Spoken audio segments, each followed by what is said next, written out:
নারায়ণগঞ্জের সোনারগাঁয়ে নিখোঁজের ৪ দিন পর নদ থেকে মোবারক হোসেন নামের এক যুবলীগ নেতার লাশ উদ্ধার করেছে সোনারগাঁ থানা পুলিশ। বুধবার বিকেল ৪টায় উপজেলার সাদিপুর ইউনিয়নের পঞ্চমীঘাট এলাকার ব্রহ্মপুত্র নদ থেকে লাশটি উদ্ধার করা হয়। নিহত মোবারক হোসেন উপজেলার সাদিপুর ইউনিয়নের নানাকি গোলনগড় এলাকার আওয়ামী লীগের নেতা আওয়াল মিয়ার ছেলে।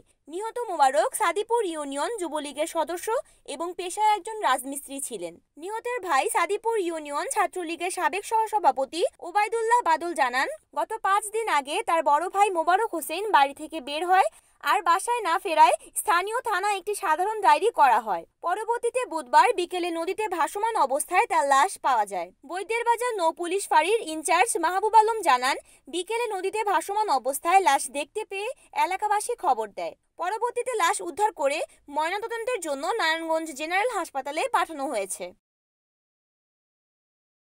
রিপোর্ট করেছেন সোনারগাঁ প্রতিনিধি খন্দকার সোহাগ, NAN টিভি।